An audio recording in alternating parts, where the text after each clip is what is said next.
네, 안녕하세요. 최승윤 작가입니다. 오늘은 일본은 왜 독일처럼 과거사에 대해서 진정성 있게 사과를 하고 있지 않는 걸까에 대해서 이야기를 해볼까 합니다. 그에 앞서서 저 개인전 하는데 굉장히 많은 분들이 찾아주셨어요. 라이브 페인팅 할 때 그거 굉장히 감사를 드리고요. 제가 항상 드리는 말씀이지만 이건 역시 저 혼자의 해석이고 생각이기 때문에 본인의 생각과 조금 다르다거나 하시더라도 이해를 좀 부탁을 드리고요. 원래 세계사나 역사 같은 경우에는 여러 방면으로 각도로 해석이 가능하기 때문에 이런 생각도 할 수 있겠구나라고 이해를 해주시면 될 것 같습니다. 자, 최근에 이제 일본과의 관계가 악화가 되면서 일본은 왜 독일이랑 다르게 진정성 있게 사과를 하지 않느냐, 그리고 독일이랑 비교를 하는 영상도 많고 그런 말씀들도 많이 하세요.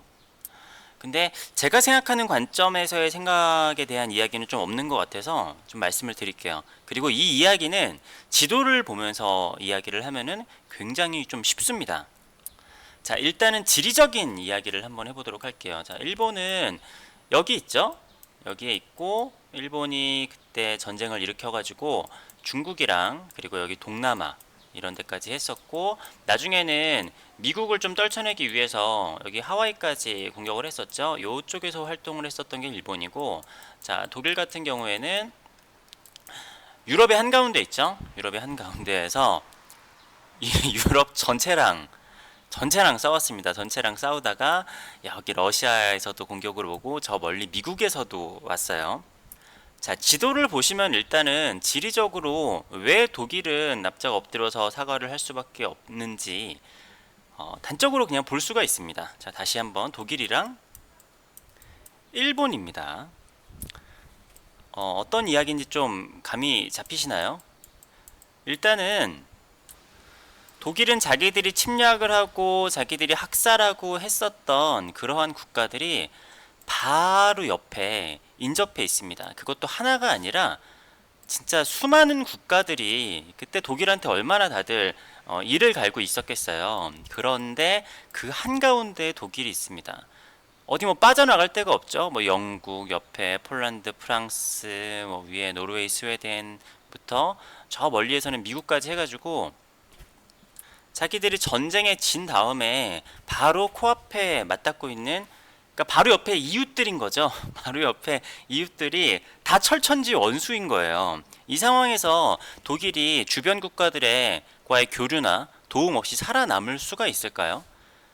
지금 유럽은 EU라고 해서 많은 유럽 국가들의 연합체가 됐고, 그리고 예전부터도 유럽은 서로 나라끼리 교류가 굉장히 활발했어요. 그걸 통해서 경제 발전을 하거나 나라를 이끌어가던 곳이었기 때문에 독일은 지형 특성상 여기서 자립을 할 수가 없는 곳이에요. 그리고 실제로도 옆에 있는데 어떻게 할 수가 없잖아요. 근데 자, 보시면은 일본 같은 경우에는 어떻게 보면 거의 고립국이라고 봐도 좋을 정도의 위치입니다. 일단은 여기 멀리 여기까지 다 공격을 하긴 했지만 일단 지리적으로 좀 멀어요. 그리고 원래 일본은 옛날부터 자기들 세상 안에서 통일을 하면 천하통일이라 그랬잖아요. 여기가 그냥 자기들의 세상의 전부인 줄 알고 살았던 사람들이란 말이죠. 그리고 의외로 외세의 침략도 잘 없었습니다. 물론 내부에서의 싸움이 워낙 치열했기 때문에 그런 것도 있겠지만, 제가 생각했을 때 내부의 싸움이 치열했던 이유는 외세의 침략이 잘 없었기 때문이에요. 물론 몽고나 아니면 우리나라에서 가끔씩 공격을 간 적은 있었지만 대마도 정벌을 하기도 했었죠. 근데 그거는 일본을 차지하기 위해서가 아니라 그냥 좀 본때를 보여주고 싶은 그런 마음이었죠. 원나라에서도 일본까지 공격을 하려고 했는데 여의치 않으니까 그냥 돌아왔었어요. 우리나라에서 일본을 정복하자 이런 이야기가 옛날에 나오면은 왜 일본을 정복하지 않았느냐? 그냥 효용성이 없는 거예요. 아니, 여기를 정복을 해서 뭐해? 바다 건너 가야 되고, 여기 옛날에 또 농업국가였잖아요. 농업국가였는데 일본이랑 내가 교류를 하거나 아무튼 식민지를 삼든 뭘 하든 정복을 할 명분이나 실리 같은 게 없는 거예요. 그래서 사실 옛날 사람들은 일본이 우리나라보다 이렇게 땅덩어리가 큰지도 몰랐었고 그냥 중국에만 붙어 있었죠. 그냥 일본은 그냥 되게 좀 비하를 하면서 뭐랄까 약간 사람 취급을 안 하면서 뭐 그런 것도 있었고, 그래서 일본을 부르는 그런 이름이 있잖아요. 가깝고도 먼 나라. 근데 그래서 일본에서 이제 우리나라나 중국으로 이렇게 쳐들어오고 한 적은 좀 많이 있지만, 우리나라에서 일본을 가서 막 정벌을 하고 그런 기록들은 그렇게 많지 않아요. 그래서 전쟁이 끝난 다음에 여기가 가까워 보이지만 중국이나 일본, 우리나라 사람들이 일본한테 야 너네 다 보상해라 하면서 위협을 가할 만한 그런 지리적인 조건이 좀 아니에요. 다시 보시면은 일본 거의 그냥 고립되어 있는 섬나라죠. 근데 독일 철천지 원수들이 여기 다 이렇게 모여 있는 한가운데에 독일이 있어요. 그리고 또 한 가지의 측면을 말씀을 드리자면은 일본의 뭐라고 해야 되지? 카미카제 정신이라고 해야 되나? 뭐 말도 안 되는 그런 정신 있잖아요. 그게 일본이 원래 카미카제가 세계 2차 대전 때 비행기로도 하기도 했었지만, 그 자폭 비행기요. 근데 옛날에 그냥 배로도 했었단 말이죠. 근데 배로 할 때 일본인들이 뭐라고 외쳤었냐면은 신이 주신 바람이다. 그랬어요. 신이 나의 그 배의 자폭을 위해서 신이 뭐랄까 가호를 내렸다라고 해야 되나? 그런 생각이 좀 있어요. 그런데 우리가 일본의 입장에서 한번 생각을 해보도록 할게요. 자, 일단 일본하고 미국과의 관계를 볼게요. 우리나라는 일본의 식민지였으니까 일본이랑 전쟁을 하진 않았어요. 우리나라는 그냥 굉장히 얌전히 조약을 통해서 일본에 넘어갔었고, 세계 2차 대전 때도 우리나라랑 일본이랑 전쟁을 하지는 않았죠. 물론 여기서 독립군들하고 하기는 했지만 그게 이 세계 대전에서는 굉장히 좀 작은 부분을 차지를 하죠. 본격적인 우리나라가 뭐 일본이랑 전쟁을 했다라고 보기는 힘들고. 자, 일본이 전쟁에서 지게 된 결정적인 요소는 미국이 핵폭탄을 터뜨린 거죠. 자, 여러분 한번 생각을 해보세요. 일본하고 미국하고는 적국이었는데 일본이 선전포고도 없이 하와이에 가가지고 민간인들을 비롯해서 진주만 공습을 일으켰잖아요. 그래서 미국인들 입장에서는 용서를 할 수가 없었어요. 엄청나게 전 국민적인 분노가 일어났고 일본 사람들을 다 때려 잡아야 된다라고 해서 어떻게 됐죠? 핵폭탄까지 터뜨렸습니다. 지금까지 인류 역사상 민간인이 있는 지역에 핵폭탄을 터뜨린 역사가 일본에 두 번 떨어뜨린 거 외에는 없어요.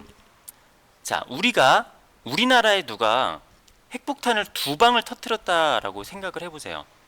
우리가 지금도 북한이랑 원수인데 우리나라에 뭐 북한이든 다른 나라든 사실은 전혀 악감정이 없던 나라라고 할지라도 우리나라에 핵폭탄을 두 방 떨어뜨리면은 그걸 용서가 가능하겠습니까?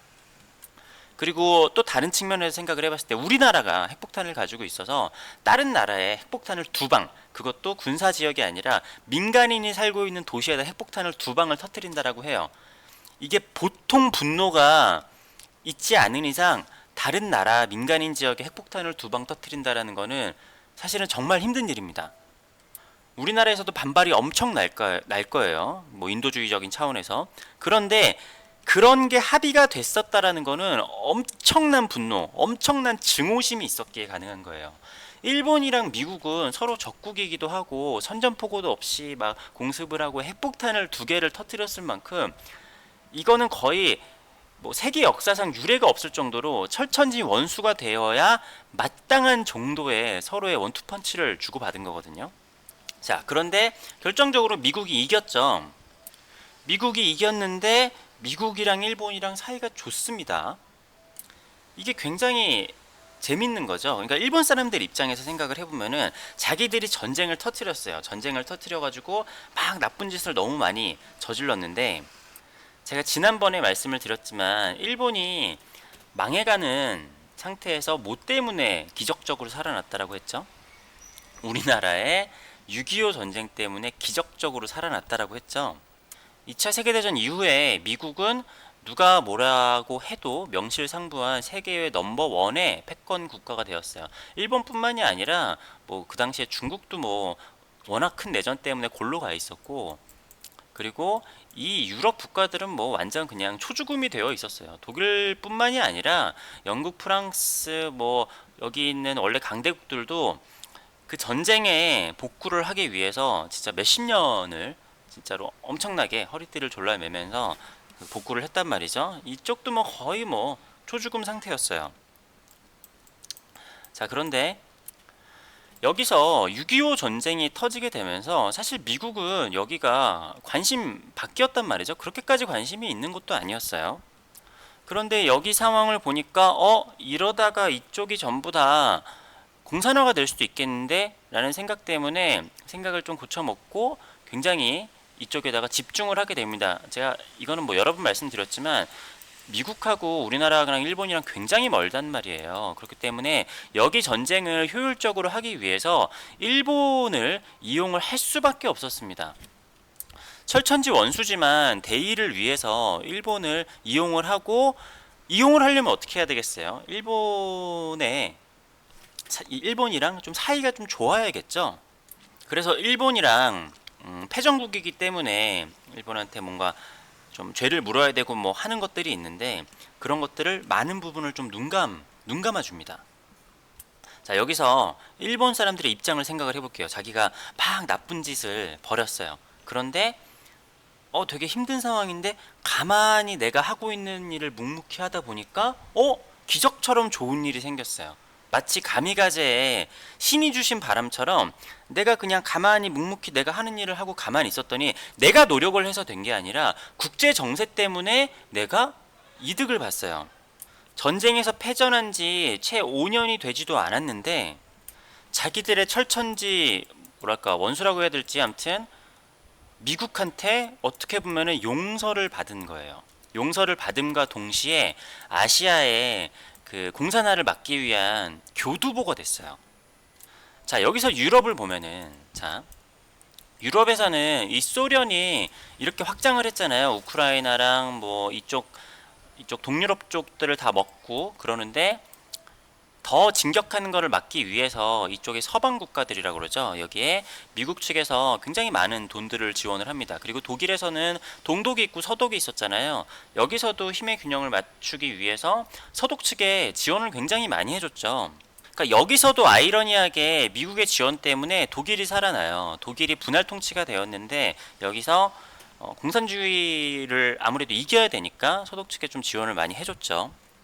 근데 저기는, 그런데 여기는, 자, 지형을 다시 보시면은 일본은 거의 고립국가라 그랬잖아요. 대한민국은 좀 위태위태해요. 이렇게 바로 붙어있기도 하고 중국이랑 가깝기도 하고. 근데 일본은 그나마 여기서 미국이랑 제일 가깝기도 하고 굉장히 교두보를 하기가 굉장히 좋단 말이죠. 그래서 일본 사람들은 가만히 있는데도 자기들의 죄가 어떻게 보면 사해졌어요.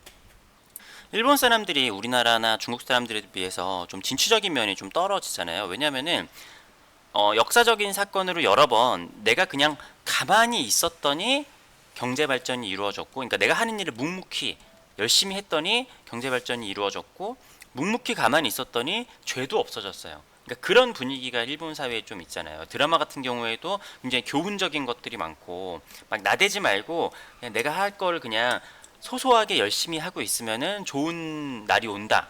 그런 게 진짜 2차 세계대전이라는 진짜 폐륜적으로 말도 안 되는 일을 벌어졌는데도 가만히 있었더니 이게 뭐 몇십 년 후도 아니고 불과 몇 년 후에 자기들한테 미국이 그냥 경제적으로도 원조를 해주고 그냥 경제적으로도 살아나고 게다가 나한테 죄를 묻는 사람도 없어요. 우리나라는 그때 너무나 지금 뭐 죄를 물을 수 있는 상황도 아니었어요. 너무나 힘들었기 때문에. 게다가 국력 차이가 엄청나잖아요.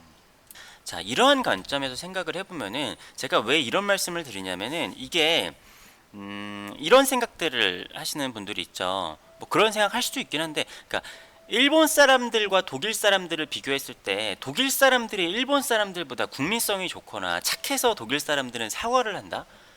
저는 그렇게 생각을 하지는 않습니다. 물론 뭐 그럴 수도 있겠죠. 근데 객관적으로 생각을 해봤을 때 독일 사람들이 선천적으로 착한 사람들이면은 그 전쟁을 왜 일으킵니까? 예? 전쟁 일으키고 학살을 왜 해요? 뭐 히틀러 때문에 그랬다고요? 히틀러도 선거로 뽑힌 사람입니다. 자기들의 손으로 뽑은 지도자가 그렇게 했으면은 그 사람들한테도 책임이 있는 거예요. 그러니까 독일 사람들이 일본 사람들보다 뭐 특별히 착해가지고 과거사를 사죄를 한다? 저는 그렇게 생각을 하지는 않습니다. 그러니까 제가 겪었었던 일을 보자면은 이게 꼭 사람이 나빠서 그러는 게 아니라 사람은 자기가 사과를 하지 않으면은 안 되는 상황에서 사과를 해요.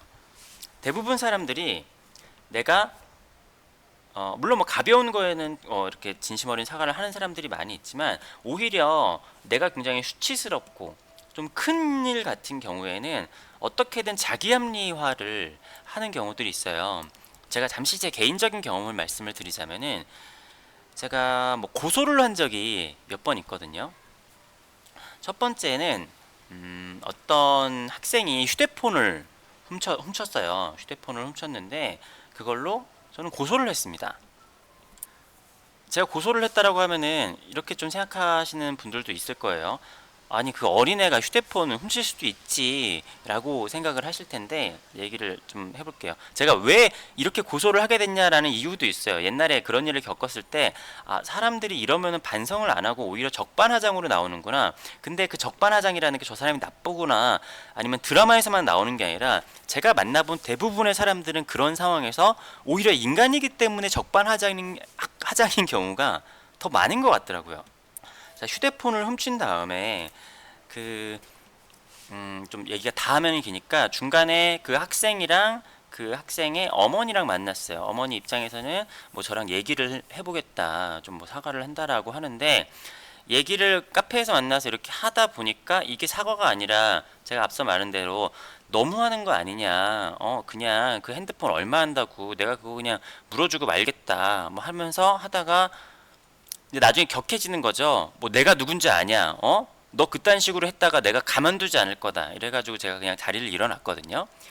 그런 상황에서 어떻게 해야 되냐면은 그냥 고소를 쭉 가면 됩니다. 사람들은 그렇게 세게 나가면은 그냥 이 사람이 겁먹고 그럴 줄 아는데 그렇지 않죠.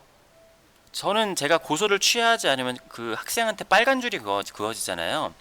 진정한 사과는 제가 용서를 해주지 않고 고소를 취하지 않고 끝까지 갔을 때 진짜 사과가 옵니다. 그때부터는 이제 전화가 오고 하면서 정말 잘못했습니다 하면서 당연히 이제 합의금도 올라가고 결국에는 이제 나중에는 빨간 줄까지 가지는 않았지만 그 상황에서 자기들이 변호사도 선임해 보고 이것저것 법률로 알아봐요. 그런데 자기들이 할 수 있는 게 없는 거예요. 너무 명확하잖아요. 자기가 도둑질을 했는데. 그래서 그제서야 사과를 하는데 더 웃긴 건 뭐냐면 그때 되면은 가짜 사과가 아니라 가짜 사과일 수도 있긴 하겠죠.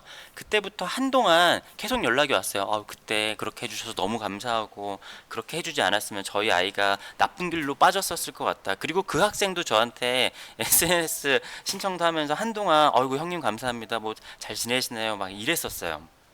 제가 그냥 적당한 선에서 일을 끝내줬다? 저한테 감사하는 마음이나 미안한 마음이 있었을까요? 사람은 그러지 않아요. 사람은 물론 그런 사람도 있겠지만 내가 사과를 하던 배상을 하던 그러지 않으면 큰일 나는 상황에서 사과를 합니다. 한 가지 더 말씀을 드리자면은 최근에도 제 ATM기에서 누가 돈을 훔쳐 가셔가지고 제가 고소를 했어요. 제가 이런 경우가 2번인가 있었는데 그런 상황에서도 처음엔 똑같습니다. 사람들 반응은 거의 다 비슷해요. 제가 해본 결과. 처음에는 그거 5만원 내가 그냥 지금 바로 주겠다고. 그러니까 나중에 경찰에서 수사를 하거든요. 수사를 해가지고 해요. 그러면 그냥 5만원 주겠다고 그냥 이거 5만원 얼마나 한다고 진짜 젊은 사람이 진짜 유난이네 하면서 승질을 내면서 그거 갚고 말겠다고 그래요. 그런데 그 상황에서 경찰 측에서도 그냥 대충 넘어가시죠 그러거든요. 저는 그러지 않습니다. 진정한 사과를 받으려면은 그렇게 하면 안 돼요. 그러면은 저는 그냥 법대로 해주세요. 이제 요즘에는 만나지도 않고 통화도 안 해요. 그냥 경찰서나 이제 검찰로 송치가 되면은 그냥 법대로 해주세요 하고 그냥 끊으시면 됩니다. 그러다가 나중에 때가 되면은 합의가 오고 그러면은 반성문도 오고 다 옵니다. 그때 되면은 알아서 제가 합의금을 받으려고 그러는 게 아니라 정말 재밌는 거는 합의금이 올라가면 올라갈수록 상대방이 더 진정성 있는 사과를 해요. 사람은 나한테 이걸 잘못하면 뭔가 위협이 가해진다라는 게 없으면은 이게 대수로운 일인지 몰라요. 사람을 죽이고 나서도 이 사람을 죽인 거에 대해서 처벌이 없다? 사람들이 그거를 대수롭게 여기지 않습니다. 왜 도덕이 있는데도 법이 존재를 하냐면은 도덕에만 맡겨놓으면 사람들이 그거에 대해서 실제로 도덕성에 대한 죄책감을 느끼지 않는 경우들이 꽤 있거든요. 법이 있어가지고 이거를 하지 않으면 처벌을 받으니까 사람들이 법을 지키고 사는 거예요. 이게 좀 얘기가 좀 길어지긴 하는데 제가 왜 이랬냐, 옛날에 한번 누가 제 차를 뺑소니를 치고 간 적이 있었는데 뭐랄 사람이 타진 않았는데, 그래가지고 경찰이랑 막 CCTV 해보면서 어렵게 찾았어요. 어렵게 찾아서 제가 그때 그냥 피해자랑 직접 통화를 했으면 안 되는데, 피해자가, 왜냐면 저도 시간 뺏기고 경찰서에도 엄청 시간을 뺏긴 거잖아요. 통화하니까 알았어요, 보험 처리해드릴게요 하고 그냥 끊었어요. 근데 이때 저도 그냥 고소를 갔었어야 돼요. 고소를 갔었어야 되는데 경찰에서도 그냥 넘어가자 그래요. 넘어갔거든요. 너무 억울한 거예요. 이 사람 입장에서는 뺑소니를 쳤는데 그냥 갔잖아요. 차를 치고. 근데 경찰에서 막 진짜 공권력과 세금을 투입해가지고 그 사람을 결국 찾아냈어요. 그런데 이제 경찰에서도 이익 커지는 거를 원치는 않으니까 이 사람 입장에서 걸렸으면 뭐 어떡하라고, 뭐 그냥 어 그냥 보험 처리할게. 이 사람 입장에서는 결국에는 그냥 자기가 자진 신고를 했던, 자진 신고를 하지 않고 결국엔 나중에 경찰이 찾아냈던 똑같은 거예요. 그냥 보험 처리하면 끝나니까. 거기서 제가 고소를 했으면 상황이 달라졌겠죠. 그러면은 어우 정말 선생님 죄송합니다 하면서 그렇게 찾아왔을 거야. 암튼 이 얘기가 뭐냐면은, 일본이 우리한테 사과를 하지 않으면은 엿대는 상황이 되지 않는 이상 진정성 있는 사과라는 건 없다라는 거예요. 뭐 우리가 미국처럼 굉장히 강력하다라든가, 아니면은 일본이 우리나라 없으면 살 수 없다라든가. 일본은 우리나라가 없어도, 아니 그러니까 이제는 좀 상관이 있을 수 있겠지만 우리나라가 없어도 전혀 상관이 없었죠. 그 당시에 일본은 다른 거의 거지들 사이에서 혼자 있는데, 그 혼자 있는데 뒤를 받쳐주는 게 미국이라는 큰형님이 있어요. 지금도 사실은 그 구도가 별로 다르지는 않는데, 자, 다시 말씀을 드리지만 독일 같은 경우에는 진정한 사과를 하지 않으면 진짜 큰일 납니다. 바로 이렇게 살갗을 맞대고 있는 나라들인데, 이 나라들과 또 이렇게 긴밀한 협의를 통해서 이렇게 유지가 되고 있는 나라잖아요. 그런데 사과를 하지 않는다? 그러니까 사과를 하지 않으면 상관이 없는 정도면 모르겠는데, 사과를 해야지 국익이 있고 사과를 하지 않으면 굉장히 큰일이 벌어져요. 자, 그리고 또 한 가지의 측면이 있습니다. 어떠한 측면이 있냐면은, 일본이 우리나라만 침략을 했나요? 그렇지 않죠? 일본은 중국도 침략을 하고 이쪽 뭐 베트남이나 여러 나라들도 침략을 했습니다. 일본이 우리나라한테 과거사, 뭐 내가 봤을 때 우리나라가 뭐 엄청나게 힘이 세지고 일본의 뭐 주도권을 우리가 쥐고 있지 않는 이상 그럴 일은 없을 것 같기는 한데, 일본이 우리한테 뭐 진정 어린 사과를 엄청나게 했다라고 보죠. 자, 그러면은 이러한 의문점이 생깁니다. 중국 입장에서 나는, 뭐 다른 나라는 제쳐두고라도 중국 입장에서 나는 이라고 생각을 할 거고, 일본 사람들도 그렇게 생각을 했을 거예요. 왜 대한민국에만 사과를 하지? 어차피 대한민국이랑 중국도 있으니까 중국에도 사과를 해야 될 거 아니에요. 그럼 당연히 북한에도 사과를 해야 되고. 자, 이게 애매한 게, 일본의 그 만행으로 보면은 이렇게 나라들이 묶이는데, 지금은 나라들이 요렇게 묶이고 요렇게 묶여 있단 말이죠. 자유민주주의와 공산주의로. 우리나라한테 사과를 하면은 일본이 북한과 중국한테도 사과를 해야 됩니다. 논리적으로 봤을 때. 근데 일본이 지금 이쪽에 자유민주주의 진영을, 미국을 대신해서 지키고 있는데, 일본이 우리나라를 비롯해서 북한하고 중국한테 사과를 한다? 물론 미국에서 공식적으로 그것에 대해서 중국한테 사과하지 마라 라고 하진 않았지만, 일본이 공산주의 국가들한테 사과를 한다는 게 굉장히 보기가 좋지 않습니다. 그러니까 미국 입장에서, 미국이 일본이 중국한테 과거사에 대해서 사과하는 거를 그렇게 탐탁스럽게 여기지 않죠. 우리나라랑 일본이랑 지소미아 협정을 맺었을 때 가장 강력하게 비판을 했던 게 누구죠? 중국이랑 그 이게 뭐야? 네, 북한이에요. 그러니까 약간 이런 거죠. 일본이 쟤네들이 저러는데 어떡하지? 뭐 미국 경험 어떻게 해야 돼? 그럼 미국은 뭐 그냥 뭐 알아서 해. 알지? 뭐 그냥 이 정도로 되면은 그냥 얼버무리는 거예요. 그냥 얼버무리는 거예요. 자, 왜 얼버무리면서 대충 넘어가냐? 우리가 일상을 살면서 그냥 경찰이 온 게 아니라 그냥 내가 그냥 대충 그냥 떼써가지고 얼버무려가지고 넘어갈 수 있는 거면 그냥 얼버무려 넘어가는 경우들이 있잖아요. 그러니까 지금 일본 경우가 그런 거예요. 대충 막 얼버무리고 막 해도 그냥 뭐라고 그러는 사람도 없고, 근데 이제 우리나라가 이제 일본 입장에서 봤을 때는 이제 머리가 너무 커가지고 더 이상 얼버무려서 얘네 너무 컸는데 이제 옛날에 봤었던 그 거지 국가 대한민국이 아닌데 라고 하니까 이제 우리나라랑 지금 분쟁이 있는 건데, 지금까지는 사실 무시해도 되는 수준이었거든요. 그리고 일본 입장에서 중국 별로 뭐 이제 와서는 모르겠지만 신경 쓰지 않고 살았죠. 일본이 커진 이유도 요렇게 옛날에 제가 베트남 전쟁도 말씀드렸지만 베트남 전쟁 때 미국이 배를 타고 왔다가 돌아가는 길에 이제 요런 나라들에 들려가지고 다시 미국으로 이렇게 수출을 하면서 일본이랑 우리나라가 베트남 전쟁에 수혜도 입었다고 그랬잖아요. 일본의 무대는 이제 주요 무대는 미국이었어요. 경제 성장을 한창 할 때 미국이랑 이제 뭐 유럽이나 중국이랑 그때는 뭐 교력을 막 하지도 않았었고, 일본 입장에서는 사실 여기가 전체가 없어도 그냥 큰 상관 없었어요. 일본이 엄청난 경제 성장을 할 때 중국이랑 대한민국이 일본의 물품들을 많이 사줄 만한 형편이 막 되지도 않았었고, 일본은 미국이랑 유럽 쪽이 주요 무대였었다는 말이죠. 독일은 어디가 무대였냐? 독일은 바로 옆에 나라들이 무대예요. 그러니까 여기랑 이제 미국이랑 뭐 여러 나라긴 할 텐데 주요 수입 국가들이 그냥 주변 국가들이었죠. 경제 발전을 할 때. 주변국들을 무시를 할 수 없는 독일과 주변국들을 개무시해도 상관이 없었던 일본. 오늘 이야기를 정리를 드리자면은 일본이 과거사에 대해서 우리한테 진정성 있게 사과를 하지 않는 이유는 지리적인 일단 위치, 자 주변국들 원수 국가들에 둘러싸여 있는 독일, 그리고 이 원수였던 자기들이 학살을 했었던 국가들과 경제적인 교류를 해야지만 살아남을 수 있는 위치에 있고, 일본 같은 경우에는 자기들이 경제 성장을 할 때 여기 있는 자기들이 침략을 했었던 나라들은 개무시를 해도 미국과 유럽들하고만 교류를 해도 충분히 상관이 없었다.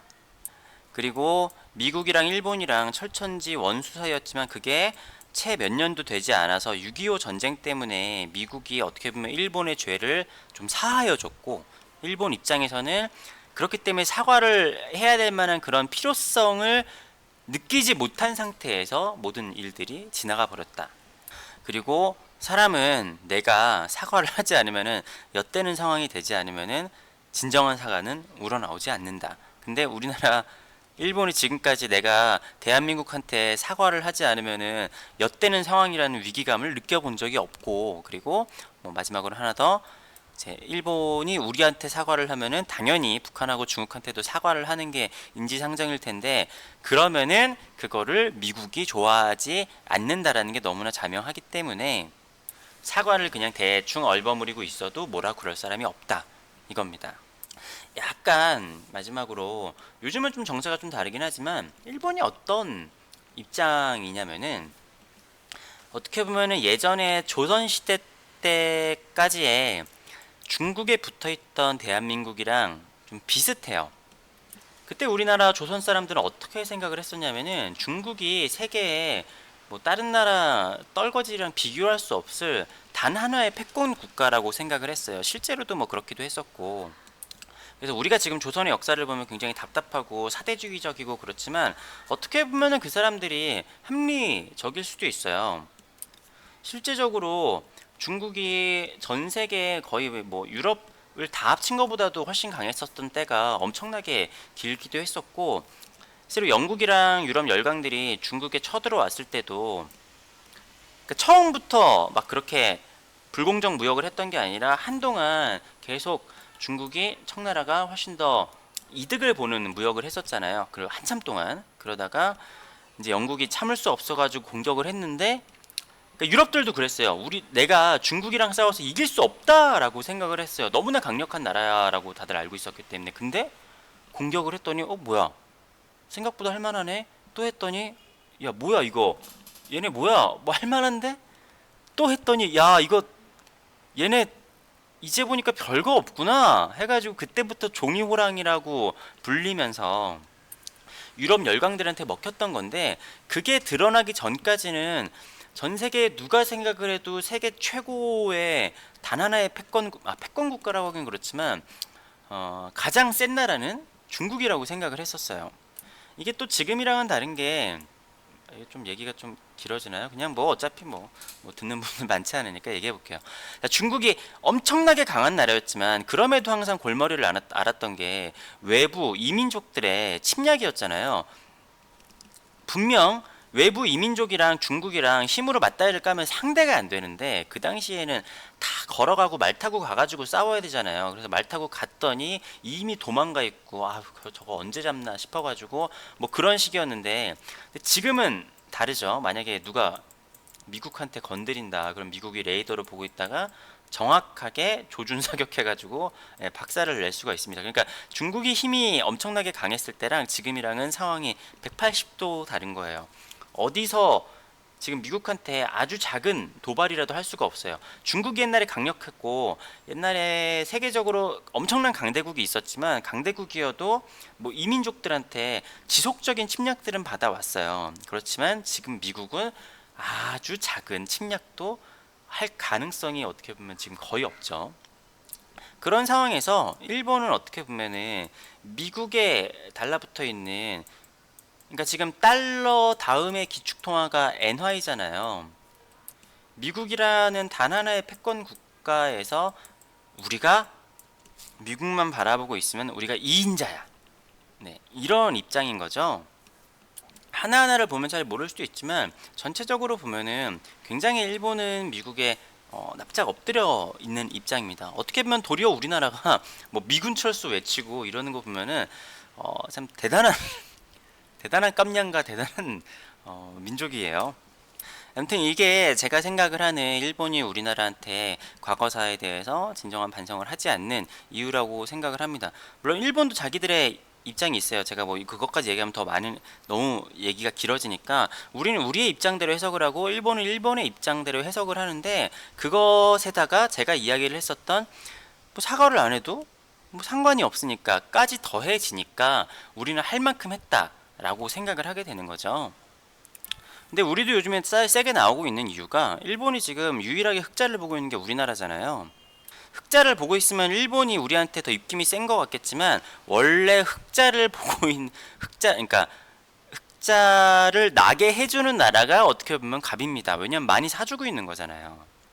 그러니까 우리도 요즘에 입김을 좀 강하게 하고 있다 하는, 제가 스스로 생각을 해보는 일본과의 여러 가지 국제 정세, 그리고 일본의 입장에서 한번 생각을 해본 이야기였습니다. 긴 영상 봐주셔서 감사를 드리고요. 제 개인전에도 많이 찾아주셨으면 감사하겠습니다. 네, 구독과 좋아요도 부탁드릴게요. 감사합니다.